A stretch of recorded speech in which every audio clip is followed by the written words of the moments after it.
Cbeebies Bedtime Story. Hello, I'm Liz, and these are my friends, the bears.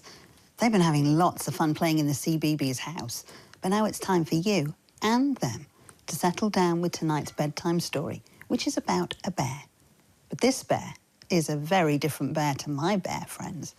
Would you like to hear it? The story is called Grizzly Dad by Joanna Harrison.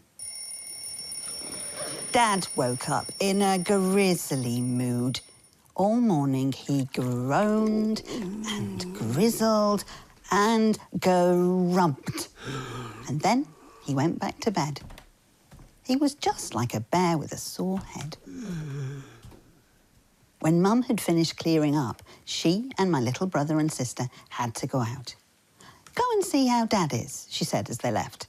So I went upstairs to wake him up. "Dad," I whispered, but he only grunted. "Dad," I said, but he only snuffled. "Dad," I yelled and pulled back the bed covers. But it wasn't Dad in bed at all. It was a great, big, grizzly bear. I should have been frightened, but the grumpy look on its face reminded me of someone. "Dad," I said, "is that you?" The bear rushed off to look in the bathroom mirror. He grunted miserably. "Don't worry, Dad," I said. "I'll look after you." So I wiped his eyes and combed his hair, brushed his teeth. He was a bit smelly. And I gave him breakfast. But now that Dad was a bear, his manners were really quite awful. And when he started rummaging around the fridge, I'd had enough. "Dad," I said, "I'm fed up with you. First you're in a bad mood, then you turn into a bear, and now you're making a horrible mess." Dad looked at me in a funny sort of way, and before I knew it, we were off, heading into town. Vroom! First we went to the cinema. It was great. We had the whole place to ourselves. I was beginning to realise that having a grizzly bear as a dad wasn't so bad after all. Then we went to the park.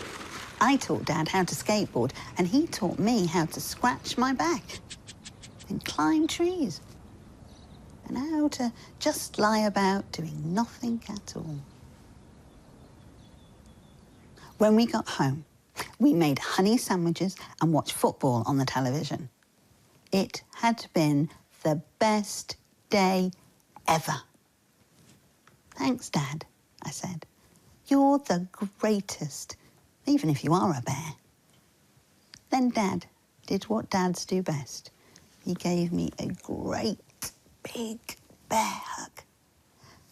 And when I looked up, he wasn't a bear anymore. Suddenly, Mum came back and everything returned to normal. Well, almost. "What a mess," said Mum. "This place looks like a pigsty." "Sorry," we grunted and trotted off to clear it up. That story was called Grizzly Dad. What a fun time the boy and his dad had. I wonder if they were really tired at the end of the day. Now it's time for you to go to bed, so I'll say goodnight and sleep tight. I'll see you again soon with another bedtime story.